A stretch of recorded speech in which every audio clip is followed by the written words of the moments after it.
So TikTok is obviously an American company, a Chinese company with a closed algorithm, so we don't know how it works, and it's banned not only in China but in India. In fact, it only really is operating in America and Europe. But for example, analysis was done on TikTok content, and it was almost regarding Israel, the Hamas war, Yep. and it's predominantly, almost entirely anti-Israel, pro-Palestinian content.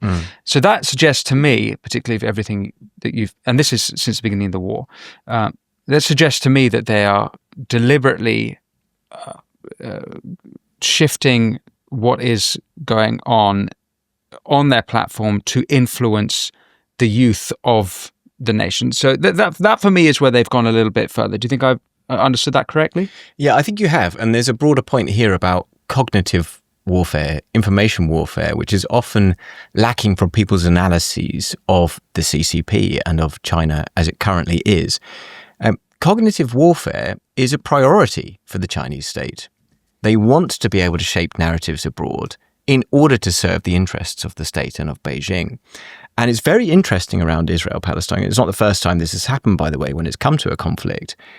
But, when an algorithm on an app like TikTok, its parent company, ByteDance, very much a Chinese company, when they are so one-sidedly promoting a particular narrative, that is no mistake. That's something which will be as a result of state policy. We do not have the free flow of information in China. There's very, very strict control on the way that information is received in China and beyond. So why would they have wanted to do that? How would that serve their interests? That's where there's debate and where we don't really know. But my projection would be this. In the same way as an ongoing conflict in Ukraine serves the interests of the Chinese Communist Party, an ongoing conflict between Israel and Palestine serves the interests of the Chinese Communist Party. How? Well, they are saying that they want to try to take Taiwan. They have changed the party constitution in order to enable that. They have the biggest military build-up in history. They're saying that they're going to literally execute. They will impose the death penalty on Taiwanese who they call separatists or people who are promoting independence. And if we are depleting our war chests on Ukraine and on Israel-Palestine, and everybody's attention is distracted and elsewhere, then it makes it much more possible for the CCP to be able to do what they want to do in the South China Sea with minimal pushback from the rest of the world. Why? Because we simply don't have the weapons. I mean, this is one of the arguments which is strongly made by some of the incumbents in the US administration.